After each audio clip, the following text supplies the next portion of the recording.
Mr. Swinney back with the Dwarves.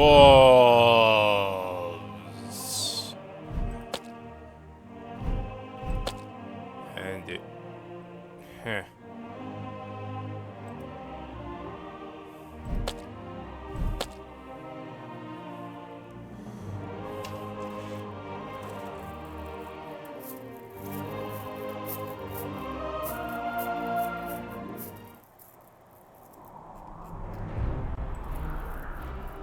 You spend the night protected from the wind in a ruin, and are sitting around a campfire as the topic of your new companion's performance on the stage comes up. Sleight of hand, speed, alchemy, and makeup can have an incredible effect. Nomura transformed herself into an elf using the latter. I also noticed your weapons, Nomura. I've never seen such swords before. Their names are Crescent and Sunbeam. I designed them myself. It took a long time until I found a smith who was able to make them. She looks like a pointy ear too. Nature hasn't been kind to her. For this absent-minded remark, Boindil receives evil looks from Nomura and grins from the men. Perhaps I really am an elf, and will bring you a nightmare in your sleep tonight. Don't be surprised if you wake up screaming. For a moment, it seems as though she has merged with the darkness, but when you blink, everything's back to normal. By the gods! Isn't she magnificent in her role? The group isn't overly friendly towards Geralda, and this evening she's sitting once again apart from the others. You ask yourself what you can do to break the ice when you see that she has a phial in her hand. The phial is wrapped around with silver wire and has a snap lock. The liquid in it is black. Geralda opens the lid and takes a big swig. As she puts down the bottle, a smile flits across her face, followed by a short expression of deep satisfaction. It is the first time that you have seen a positive emotion on the face of the somber dwarf. Is that how you spell somber? Is that medicine? No, it's... I don't know either. If I don't drink it, I have a longing for it. It gets stronger and stronger until I can't stand it anymore. When I drink it, the longing disappears, and I feel rested and strong. And when the phial's empty? It's narcotics. I don't know. I don't know where I got the drink from, let alone what it is. But if I don't drink it, frackers give me strength. I think I would go crazy or die. Geralda plays with the phial, lost in her thoughts. When you enter the pretty little village with its richly ornate houses and its temple to Palandil at its centre, you can see an angry mob some distance away. The villagers are hassling a young woman, insulting her and pushing her to the ground. You push your way through the crowd of people and stand in the way of the villagers. What's going on here? A man dressed in richly decorated vestments looks you up and down. Palandil be with you, dwarf. It is none of your business, but this woman here is a thief. She and her henchmen have emptied the monastery's granary and were willing to abandon us to our fate. That's a lie. We asked for help and these people turned us away. I came back to ask again. What evidence do you have against this woman? We found the granary broken into. Almost a third of our grain and a significant amount of supplies have gone. And all this just one day after she and her people were snooping around here. That isn't proof. It could simply be coincidence. Anyway, why would a thief come back to the scene of a crime? The priest eyes you in silence, while some of the villagers make it clear that dwarves should keep their noses out of their business. Tell us what happened. The villagers grumble, but the priest gives the woman a chance to defend herself. My name is Tavia. I was forced to flee Tabayin with my family when the perished land began to spread. My husband, We had to leave him behind. The horror in the woman's eyes gives you a good idea as to what became of her husband. Oh, not No one accepted us in the north. There are too many refugees and everyone is scared. Queen Way has offered land in Wayen to anyone who will work hard for it. But what should we grow if no one will sell us grain? We offered a fair price, but Father Malin, She darts a scathing gaze at the priest. he wanted double the amount. The priest glances briefly at the angry villagers. Then he replies in a firm voice. It was a hard winter. And with the increasing frequency of orc attacks, we must think of ourselves first and foremost. Even we cannot help everyone. The bystanders mutter in agreement. Doesn't mean that you shouldn't help anyone. The accusations are serious, so let's get to the bottom of the matter to be completely sure. We have no doubt that she did it. The priest looks at the villagers standing around him, the lust for blood written in their faces. On the other hand, before we do something we can't undo. Dissatisfied murmuring grows, which the priest debates with mollifying gestures. Search for your evidence. You there, lock this woman up in the guardhouse in the meantime. The woman is No, taken you, into a squat not you, building you. made of rough blocks of stone. The crowd slowly disbands.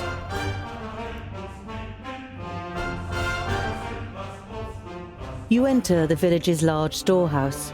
The ground floor of the two-story building is full of turnips, with large barrels and clay pots on the floor and on high shelves. Several villagers are carrying out stock-taking. They're being supervised by a weedy man who observes them with a grim expression and writes things on a wax tablet every now and then. Work is in full swing. There are sacks piled up on top of one another on the first floor. They are most likely filled with different kinds of grain, and judging by the omnipresent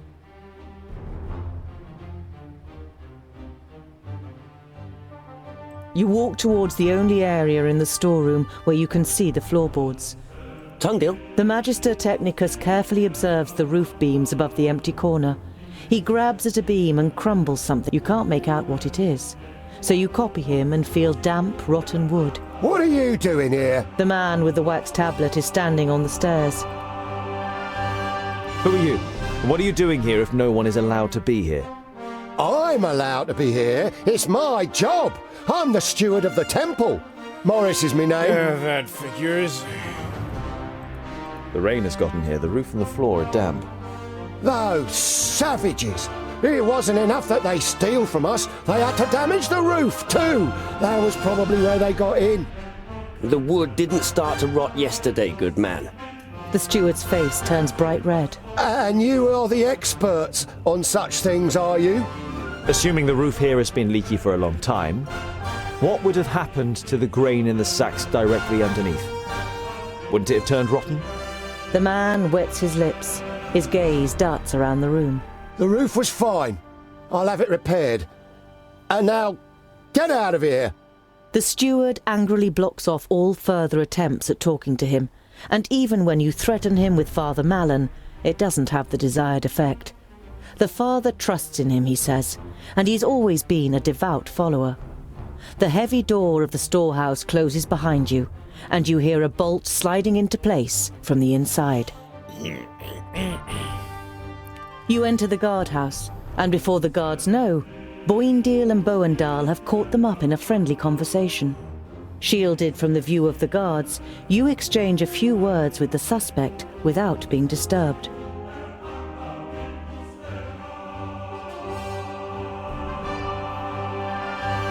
Why did you come back to the village? I wanted to negotiate with Father Malin for the grain. What else could I do? No sooner... Where have you taken the grain and supplies? I don't know anything about grain or supplies, apart from the fact that we could do with both.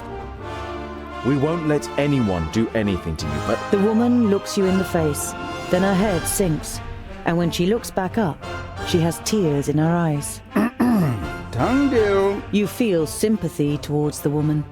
You raise your hand to silence Rodario and nod to What the are you woman to continue inferring? talking. We asked for grain and were full of hope when we saw the well-filled granary. We hadn't read... A slow, ironic clap sounds from behind you. Confused, you turn around to face Rodario. None of what she said corresponds with the truth, Tangdil. She is lying and trying to deceive us. Not completely talentless, for an amateur. You expect the woman to deny everything, but when she overcomes her amazement, she spits in the actor's face. And what if I am? I would do it all again. The people here have more than they need and my people are starving. Is that fair?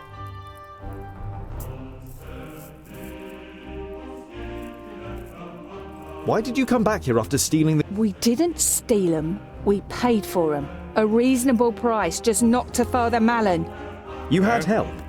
He promised us 36 sacks of grain. When we opened the sacks in our hideout, we realised that most of the grain was rotten. He thought he'd get away with it. The woman looks around. Morris the steward offered you the grain, didn't he? What does that matter? I've no proof it was him. And even if I did, if I admit that we have the stuff, I'll be hanging from a tree by this evening and I beg you, let me go. We bought the grain and the supplies. Perhaps he wasn't allowed to sell it to us.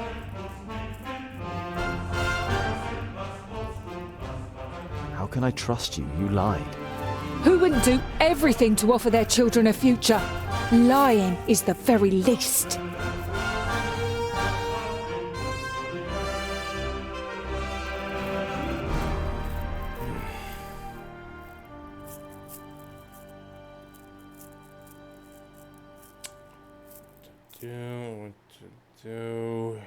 I don't want you to be hanged just because you tried to support your family. Go. You open the door. The guards jump up, take up their swords, and let their hands sink down again when they feel the axe. The woman lays her hand on your shoulder for a moment as a sign of gratitude before she runs from the guardhouse. I hope you know...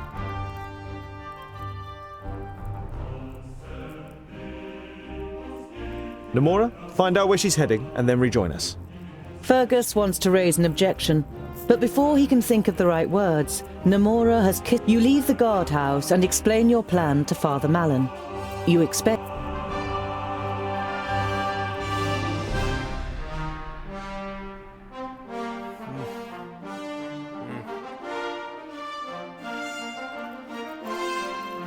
Like every night in the wilderness, you set up camp and assign the watch. Bavragor takes first watch this evening, while the rest of you sit by a small fire, toasting some bread. You're not particularly surprised that neither Bavragor nor any of the others notice the guest who suddenly appears out of the darkness next to you. Namora! Fergus jumps up, and moments later... Were you able to find out anything? She didn't detect me and led me straight to the hideout. I can show you. It's a cave some miles off from the path. Almost 4 people, men, women and children. You nod. You have tracked down Tavia's hideout.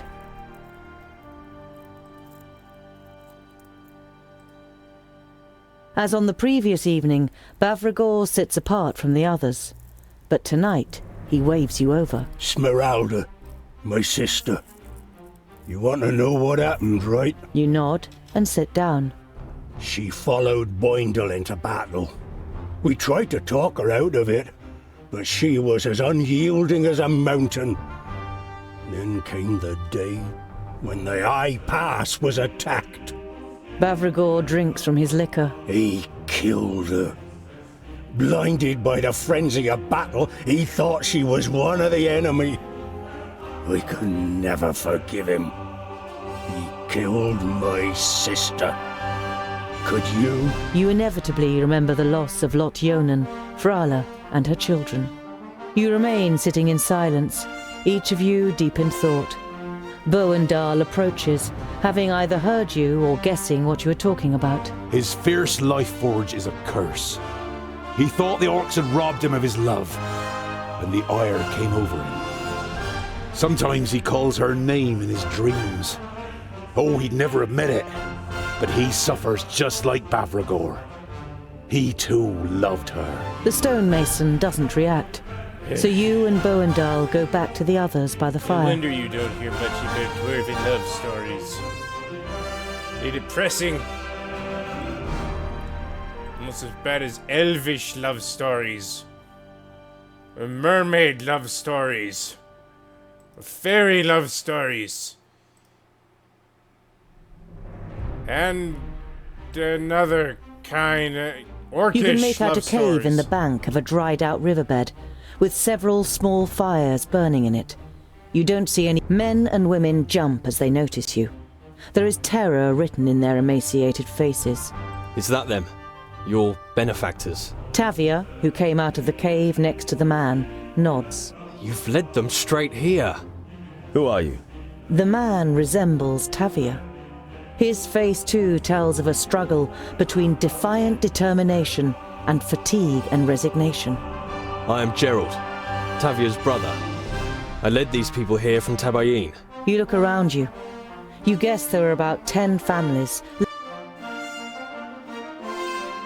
Your sister couldn't have known that she was being followed. Namora has quite a talent for not being seen. She shouldn't even have gone to Seaton in the first place. I knew that nothing good would come of it. Tavia went to Seaton on her own initiative. Our gold was gone and our supplies were dwindling, despite being on half rations. I said we should just take what we need if no one is going to help us, but my sister wouldn't have anything to do with it. She took the wedding jewellery from our village, the most valuable thing we had with us, and sold it without my knowing. She then took this money and went to Seaton with several men. I was completely beside myself when I heard about it, but then they came back with food and grain, and I thought they had really done it. He laughs cheerlessly and shakes his head.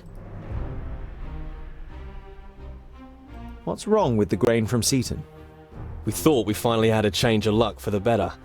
We were praying for a new start, but then we discovered that most of the grain was rotten and unusable. We all got together and discussed what was to be done. The majority was in favour of going to Seaton and taking what was due, at any price. It was clear to me that she had returned to Seaton. We were going to give her a couple of days, and in the meantime, we prepared for our attack. Tabayin is a fertile country in the north, but much more importantly these days, it borders the Perish land to the east. How are things in Tabayin? Gerald's expression changes. It's as if he's looking through you. The Perish land is raging. It poisons the spirit, and those who become possessed by it just... Gerald looks at his hands, which he involuntarily forms into claws. They no longer recognize you. Brothers, mothers, children. My brother-in-law. I had to... You cannot bring yourself to quash the last hope he has. The supplies and the grain, where are they? Gerald glances at your companions. The grain is mainly useless. There's only 4 or 5 usable sacks. We shared out the supplies and that'll keep us going for the next few weeks.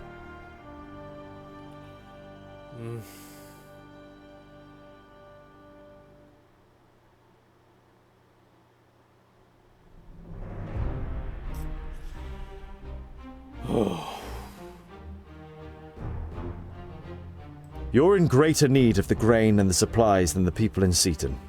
Keep both. Gerald stares at you. Only after a few seconds does he finally close his mouth. How could we ever justify letting people on the run die if we have enough to share ourselves? Exactly. You see tired but happy faces all around you. The people breathe a collective sigh of relief. We don't have much to offer you, but we can muster together a few strong arms for battle, and we have some outstanding archers. So long, my friend.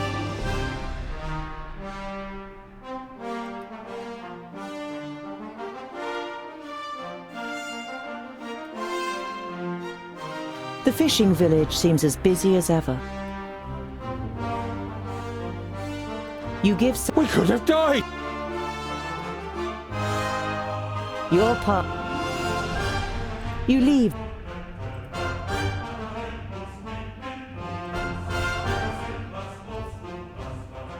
You enter Seaton. The priest is lost in thoughts. I was wondering, what was here first, the temple or the village? Ah, a keen eye. The temple is indeed much too big for such a small village. It was built on the foundations of an old stronghold when salt was found nearby. The good people live here, honest and pious children of Pilandiel. He glances at the place.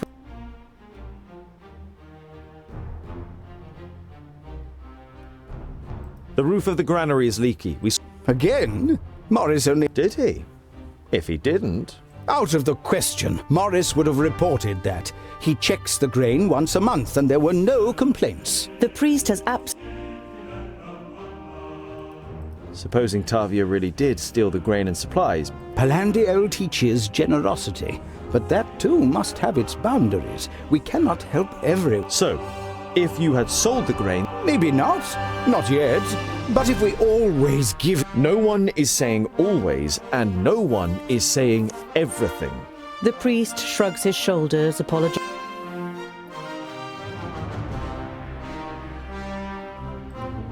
You nod goodbye.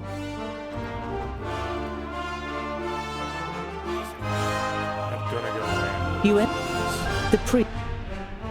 I'm sorry, but we could... The priest's expression darkens. What will I say? Justice has been served. You nod goodbye.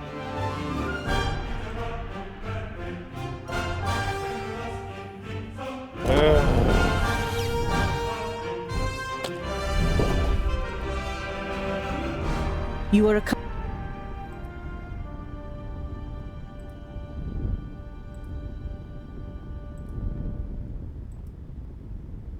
You discover some ancient ruins and an orc camp in a gorge.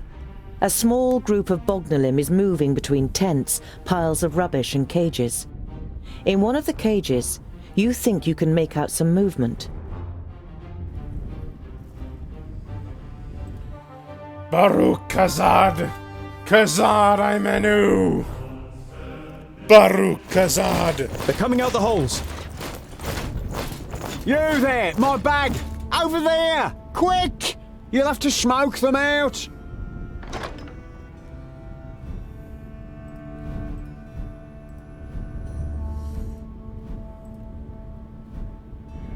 Glitterbeard.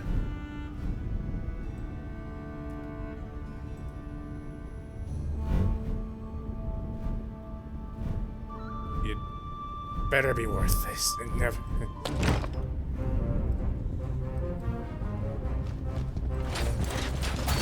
Grenades! Throw them into the holes. That ought to stop the little beasts. Vile creature! Too easy! At once. On my way. Understood. Who's next?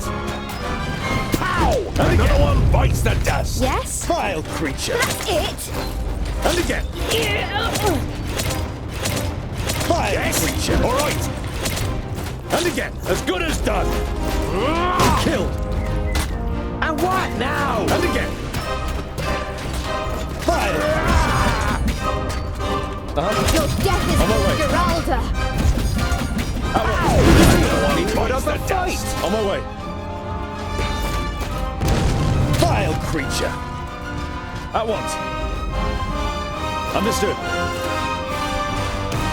On my way. Too easy! Understood. Need some assistance! I'm on it! I didn't hit you very hard! Over Vile there? creature! Yes! Killed!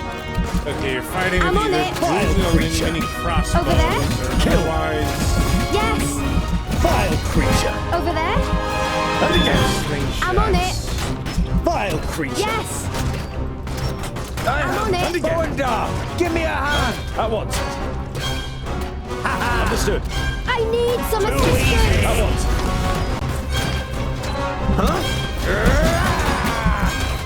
And again! Kill! And again! Cheated! Kill! Ow! Another one bites the dust! And again! Too easy! Pow! Maybe Another it's one better bites the this way. dust! On my way. Too easy! Kill! Fabracus! At once. Understood. At once. Pow! Another one bites the dust! Understood. Too my way. easy! Understood. On my way. I didn't hit you very hard! At once. On my way. Ow! Another one bites the dust! Understood. At once.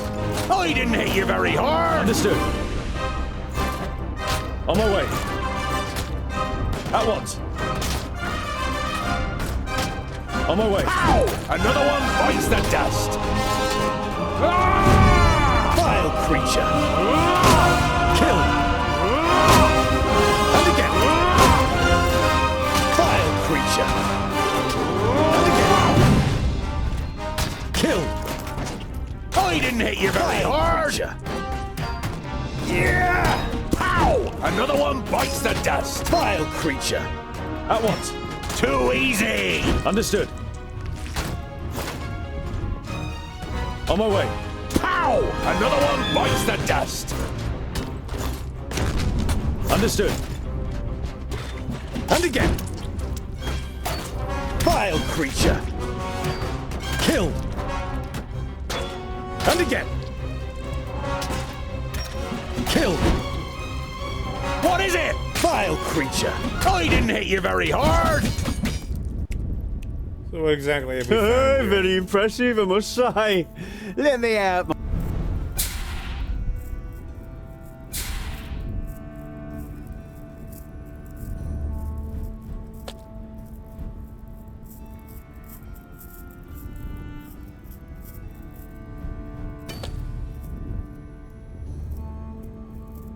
I knew it!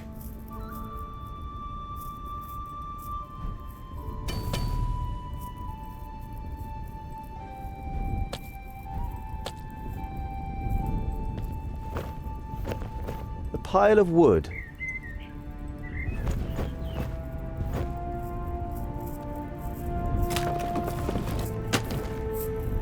Oh, thank you. Have you seen Helga? Helga? Helga! Where are you? Hello? I am Tungdil Goldhand. These are my companions Boindil, Boendal, Rodario, Fergus and Namora, Bavragor and Goimgar. Have you seen Helga? No, we haven't. If you don't mind me asking... Call me Ensign and drop the... If I may... Helga? Helga is my wife. Didn't I mention that? We came here together, but... You have a dark notion of what might have happened to Helga, but as you... I wanted to Yes, thank well, you. if we Your find your grenades wife, really we'll helped let us. you know. Grenades? Oh, yeah, no problem. I used them to break up boulders, but I ended up attracting these pests. And as if that weren't bad enough, along came the orcs and took me ox skull. What brings you to Skull. these parts, Ensign? Aren't you here for the festival? The unbelievable Wackenstein Festival. The Blind Guardian, the statue over there, is the key. Do you know anything about a secret passage through the mountains? Secret passage? So what have you found out about the festival, Ensign? You see that statue? That's the Blind Guardian. You could call him the according to my research, we need three things to start the festival. A burning ox skull, the fire-eater bell, and... It should be easy to find an ox's skull. All we have to do is find a butcher. Oh, it can't just be any old ox skull. It needs special decorations and engravings. Took me... Is it this one here? Stone that crows, you already have it. And what do we do with it? Oh, that's simple. The ox skull must be set on fire. Where will we find the fire eater bell, and what kind of a name is that anyway? Varinciensis. I tracked you down to a collector who lives outside the city in an estate on the south wall. According to the tower caught fire. The bell fell down and smothered the source of the fire. Now, I'm sure you can work out the rest. The ringing... Varinciensis. Okay. So what are we waiting for? It would be best if you... Vervain. Doesn't that grow in Ergon? Ha! Don't worry. You lost it? Well, lost. I mean, you know... To begin the festival, we need... Exactly. Then we need... You're quite sure you're wasting your time. A huge festival in the middle of nowhere? But you pin your hopes on there being a spark of truth in every story, and Plus, we are See you looking later. to forge a mythic axe that'll slaughter demons. For the specific purpose of slaying a demon-possessed mage who's allied himself with dark elves, orcs, and whatever else exactly is.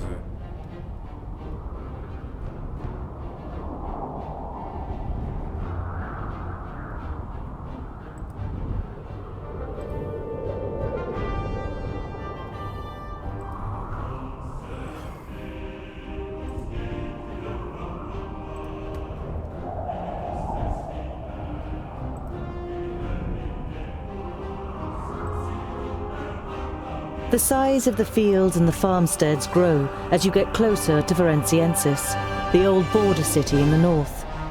The old city wall is much too small for the size of today's settlement. Everywhere little cottages, and even... The house that Henson was talking about must be somewhere on the south wall. You try to gain access to the city, but the guards on the wall are unyielding. The orc armies in the south, you try not to show your disappointment, but Boindil looks at you curiously. Is a house full of dusty books really that important, scholar? That's no place for a dwarf. Research point. There are also books by dwarves and about dwarves in that archive. They've practically got everything that has ever been written. They've even got notes on the races of Girdlegard, singularities and oddities by M.A. Het. A book about dwarves? That really can't be any good at all. You follow the street to an estate on the south wall, which is surrounded by a fence. The paved path to the door is lined with hydrangea. You knock on the door gently, and after a while it is opened by a chubby man in expensive clothes. The man gives you a fleeting glance. We don't want to buy anything. He intends to close the door again without waiting for your answer. Wait, I've been told you have a rare bell, Fire Eater. The man pauses. Fire Eater? How? Before he can finish what he's saying, a red-haired woman pushes past. She scrutinizes you with greenish-blue eyes. How do you know about that, Shorty? Them fighting words. In the city! But the city whose gates are closed to everyone. Of course! You go back to the rest of the group. Doesn't look like it went too well. Maybe Rodario follows the hydrangea-lined path to the door in elegant strides. He knocks on the door energetically, and a little later the door is opened by a red-headed woman. When she sees Rodario, her expression lightens. She opens the door fully and takes a tentative step forward. What can I do for you? Are you a singer? An actor? Or a lute player? Which one do you the want? name is Rodario Fairmaid. Gifted showman, mime, and dramatist. I knew At there your was a catch to this service. guy. Rodario elegantly pulls the hat from his head. Your wonderful hydrangeas really caught my attention. You have exquisite taste. The woman's greenish-blue eyes sparkle at his charm, and Rodario can't deny himself. You are a real charmer, Miss... Oh no, by no means, my love. I just can't... Oh, don't play with my feelings, Mr. Rodario. You... I will never be able to forget your greenish-blue eyes as long as I live. A smile follows, then a glance from those eyes, which are indeed a greenish-blue. It would seem to me you have a skilled tongue and a love of details. Anyone who does not notice your beauty must be walking through life with eyes closed. In terms of my tongue... Oh, Mr. Rodario.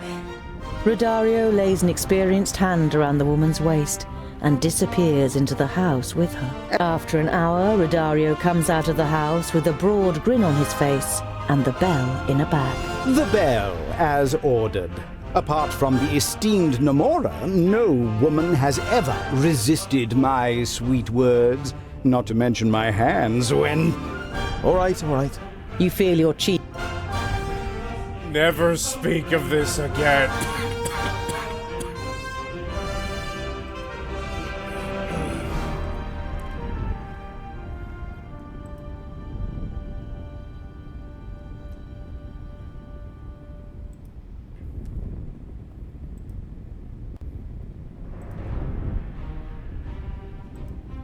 Okay. The old ruins.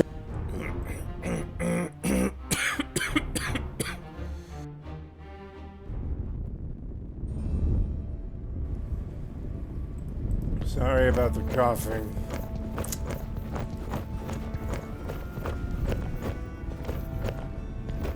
Ah, that must be Henson's bag.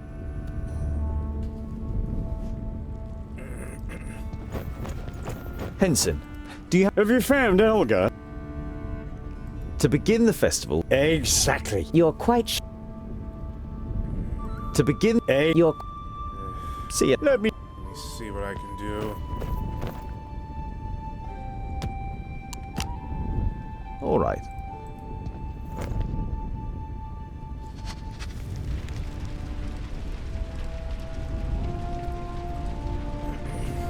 Maybe it's a hair that's throwing me off. Henson, Have you... to begin, Exactly. You're quite sure you see ya. Let me...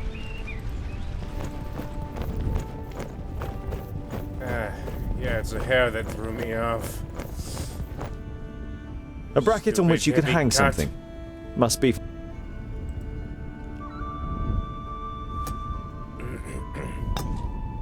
Fits like a glove.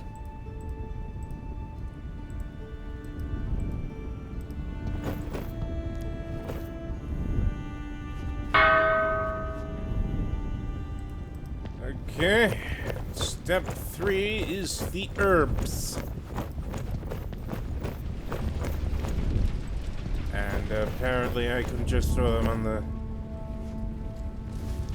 on the big pile.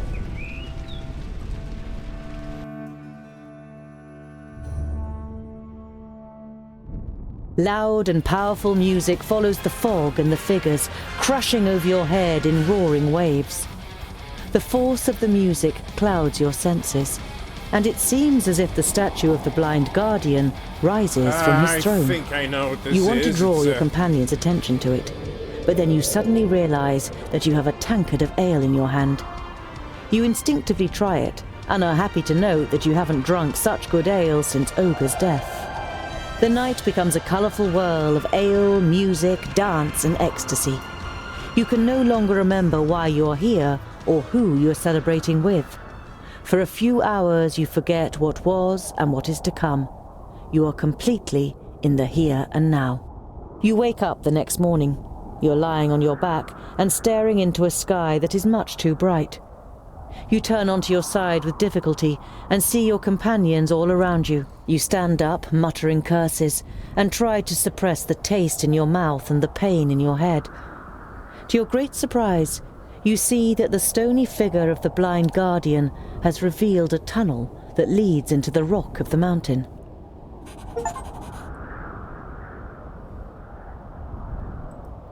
If we go on now, we probably can't come back. The mechanism looks like it will close the pass behind us. We should be sure that we have done all we need to.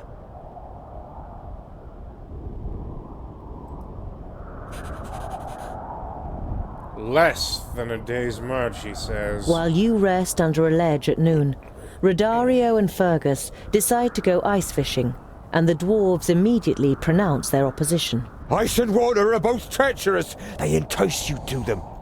Before you know it, you disappear into them forever. Like in a marriage, you mean? At first, the woman entices you, but if you stay in her arms like a good boy, the good life is over all too quickly. The good life, in which you go behind the backs of other men, get beaten up, and one day die painfully of a sexually transmitted disease. What? All slander, my dear. Rodario bares his teeth for a moment. He reminds me of a billy goat we used to have. Mounted everything that got in its way. One day, he mounted a goat that was standing too close to a cliff. The two of them fell down the cliff, and the best... That wasn't funny, it was gross. Your path leads you over a snowy, hilly plain, and as you scale a particularly steep hill, you falter. A crevasse. You attach a rope to a huge rock and abseil down, one after. You light torches and look around. At some distance you notice the... You are afraid that you might get lost in the ice cave and freeze to death in misery. But ultimately, your curiosity... You walk ahead with your torch outstretched and see a shadow in the ice. Something glittering in the floor grabs Goimgar's attention. An ornamented gold shield. You allow Goimgar to free the shield from its icy prison. It's a role-playing game. Kleptomania is to be expected. You finally arrive at the entrance to a valley that curves its way towards Ironhald, the Firstling stronghold. Okay, now... Will we find these Firstlings, or... going to find them? Is this going to be like... By Vracus! We've done it! Mori, oh, jeez! Get down! Up there!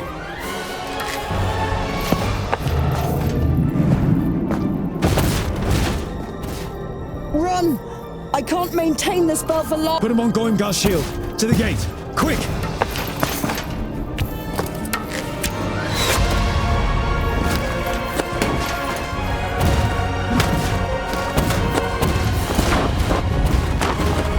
Well, you're a sight for sore eyes.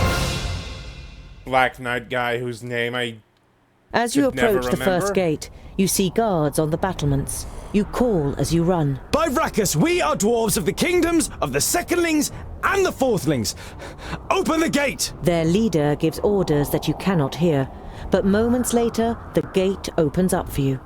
Report back! Man the walls and the defences! The guards follow the orders immediately. Who are you that lead the Alpha to our door? How dare you speak to us like that? Dwarf who seems to have no name? Boindale steps forward before you can stop him. I am Boindle Doubleblade, a child of the smith of Burrowin folk. And that is my brother Boindal, who needs a healer immediately. The commander pulls down his scarf, and his face leaves you speechless. Only a dwarf could make such a fuss. Balander Steelfinger. I protect the main gate of the Firstlings, therefore it is my duty to regard all guests precisely before I invite them in. But you are a woman! You have a keen eye, Boindle Doubleblade. The tender features and soft fluff leave no room for doubt. Soft A female dwarf is the commander of the guard. She gives orders for the injured Boindal to be taken care of. Stay with your brother. I will bring the rest of you to Queen Zamtis, where you can explain what you're doing here.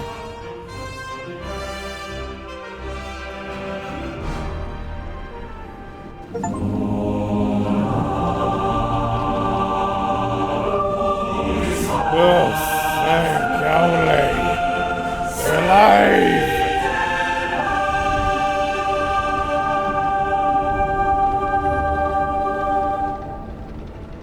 Elevators are a nice touch.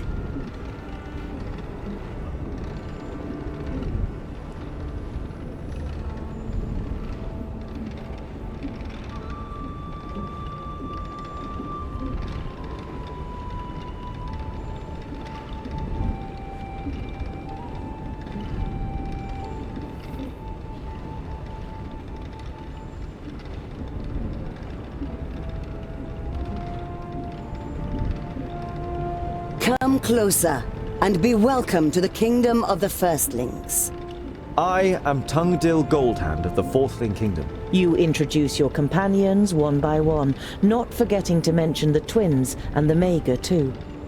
You then explain. The dark brown eyes of the Queen fix on you for a moment before she speaks. What you report sounds very serious, Tungdil.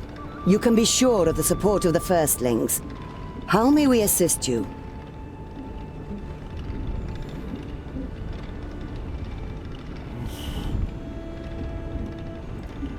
There is only one way to defeat Nodon. Keenfire. To forge it, we need the best smith your kingdom has to offer. Help us, and thus help your kingdom, my queen. The queen considers, then nods. So be it. Could there ever be a better time to revive the old commonality of the kingdoms? Balandis here is not only my best warrior, she is also my best smith. She will accompany you. Your eyes fall upon Balandis, and you notice the blood rushing to your cheeks. I will do my best. You can trust in my axe and my hammer. That's oddly convenient. We must continue on our journey to the Firstlings in the Grey Range. Then I will show you the entrance to the tunnels. You will be in the perished land within a few orbits. You know the tunnels, but still the Firstlings live in seclusion.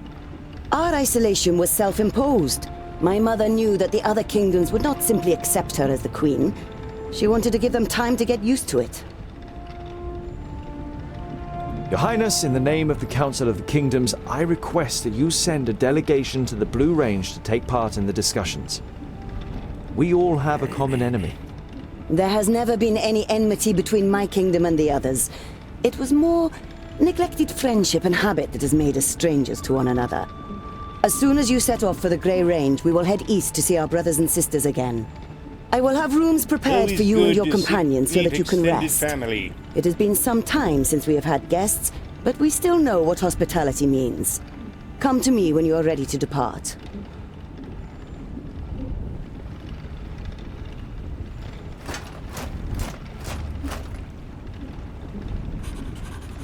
That's better.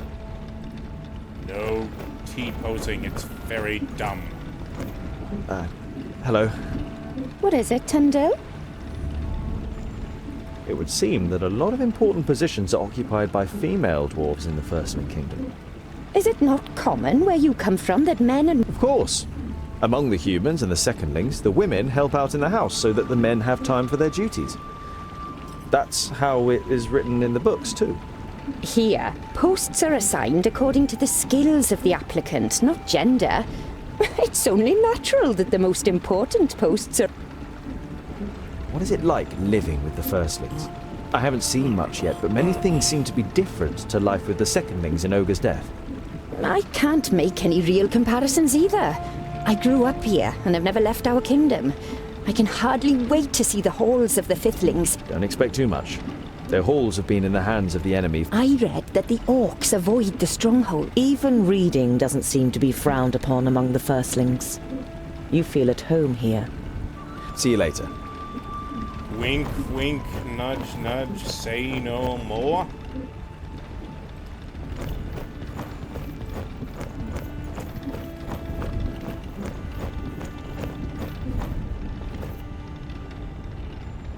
Ah, Tungdil.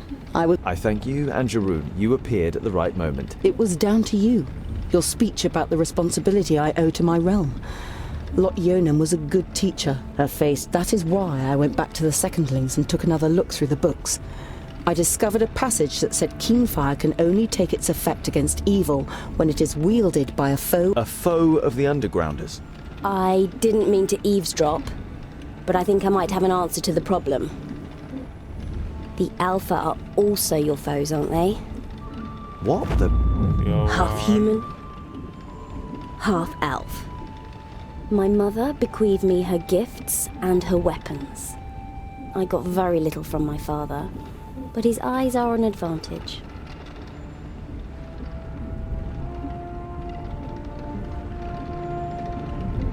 We should keep your parentage secret, especially from Geralda. I'm in no doubt that the Alpha did terrible things to her. And I'm not keen on letting her kill me. If what Namora told me earlier is true, this Geralda could be just as great a danger as Nodon. You are aware of the danger, but you don't have the energy to think about it right now. And you're sure that only a foe of the Undergrounders can use Keenfire? Anyone can use it like a normal axe, but only a foe of the Undergrounders can command its magical powers. I don't know much about her, but... All right then.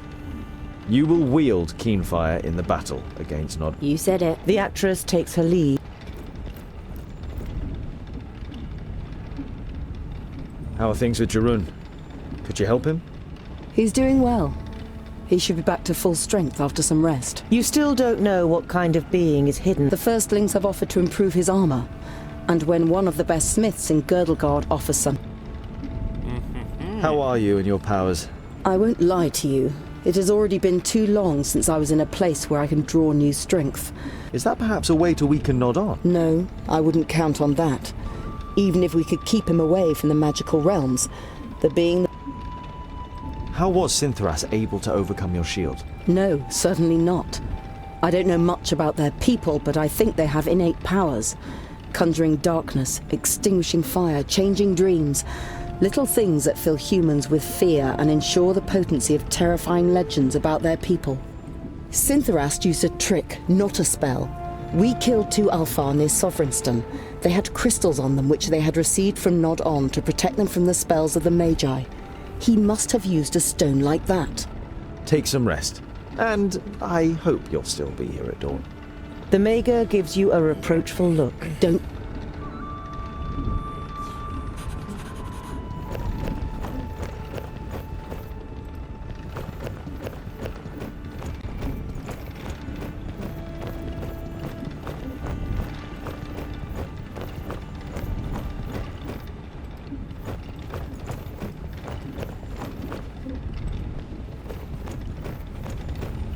It is simply legendary. No, it is mythical. We definitely need a large theatre so we can convey the impression of this grandeur to the spectators. It's going to be difficult, but we'll manage it. It would appear you like it here. Ha! Like it? It is fabulous. I almost feel like giving up. No. Why didn't you say that Namora is half-elf? If our spectators knew, they would run away screaming. So You have to admit that you don't know how you would have reacted if Namora had revealed herself in Mifadania. You already know her, Tungdil. She has skills, but her lineage does not determine how she... Every step from here on is more dangerous than the last. Are you sure you want to continue on our journey with us? Of course. Every story needs an end. What kind of play would it be without a third act? There is no way Which I'm going to let act was the Namora second? ride into battle on her own. I will be there to... Was it this one? And how is your new play coming along? Good, very good. The band of adventurers who set off to defeat Nod On, aided by... Do you already have a title? I haven't decided for sure yet, but at the moment I'm thinking along the lines of the heroic dwarves and their loyal companions who opposed Nod On despite all the challenges to destroy him and save Girdlegard. Oh, that must is go. a mouthful. Rest! Haven't you seen? There are machines... One thing at a time. Hey, Mr. Fix-It. Dwarven metalwork is not... Tungdil. How is he? He's lost a hell of a lot of blood. The crazy glint in Boindale's eyes has given way to serious concern. I'm doing fine. You must rest, brother. Stay on your back so the wounds can heal. Fortunately, he hasn't lost his pig-headedness. As long as he has that, he'll come... I thought Antikai was going to look after him. We don't want her help. Magic is no use. And we certainly don't want anything to do with Samerson. You know there is no point arguing with the twins about magic. There is too much of a fine line. We'll have to go on without him. He won't manage more than 100 paces without dropping down dead the state he's in. No! I'll manage, Scholar. Just give me 2 orbits, then I'll be fine. It's just a scratch. Boandal tries to stand Black up, Knight said but he as doesn't have much. the strength. You shake your He head. lost all Stay his here limbs. and recover, Boandal. We'll meet you again in time for... But where one of us is, the other is too. It is the greatest deed that has ever been carried out by our people. Oh. It would seem you are right, Scholar. Just stay here. Rest. We'll be separated for the first time in our lives. I will miss you by my side in battle. The first 100 runts will be for you. You will have to protect him and the others on your own now, brother. Don't take on too much. And rein in. I promise. Tears run.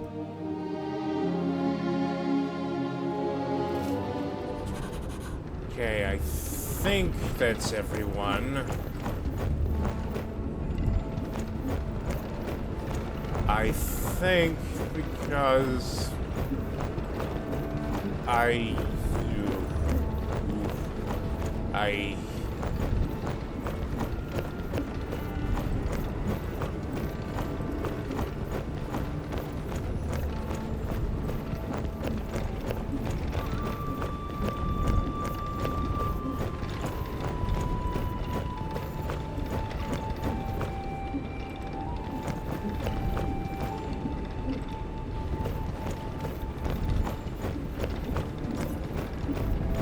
Stop T-posing. I command you!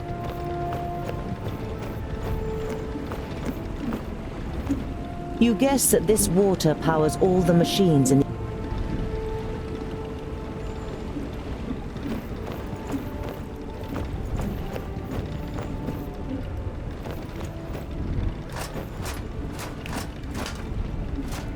I've gathered all of the metal we need for Keenfire. I'm ready to depart. You nod and then look her solemnly in the eyes. Once we set off, stay in the background, keep out of fights, and avoid all danger. The female dwarf's expression darkens. Shall we engage in a trial fight, Mr. Dwarf? No, Bifracus. No, I know that female dwarves can fight. It's because of the axe. You're the only one who can forge it. If something happens to you... Why are you two T-posing? You won't be able to stop Nod on. Stop it! The face of the smith relaxes, and then a smile appears on her lips. I can look after myself. It's not the problem, lassie.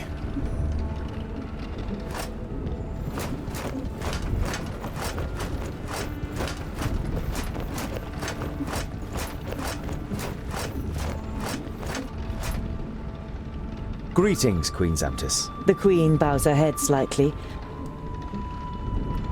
Please excuse me for asking, Your Highness, but how is it that a queen is sitting on the Firstling throne? The Queen smiles. She has clearly been expecting the question. It began with an argument. My father valued my mother's advice, but disputed her ability to lead the kingdom. This frustrated her, and she demanded the chance to prove the contrary. In the end, they agreed that my mother would govern the Firstlings for 14 orbits. During this time, there was an attack by trolls, and my mother put them to flight with cunning and bravery. When my father demanded the throne again, she defied him, and the clans followed her. The other kingdoms were appalled and refused to receive my mother, but our kingdom saw that she was a good queen. And when she died 230 cycles ago, the people demanded that I should follow her onto the throne. Is everything ready for our journey to the Kingdom of the Fiftlings? We have provided wagons for you and your companions. Are your preparations complete? Yes, we are ready. Got everything. The Queen nods slowly. Rally your companions. I will march east with my host, but don't be misled. The fate of the perished land is in your hands, not mine. May you succeed and return unhurt. Vrakas be with you.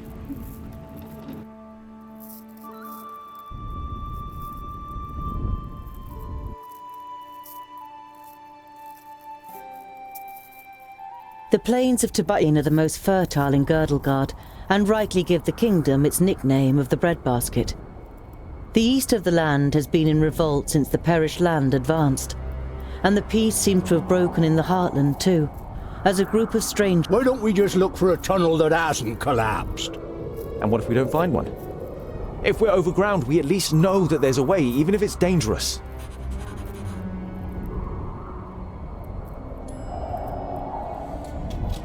This is a good stopping point. This has been Mr. Swinney with the Dwarves. Goodbye and be good to each other.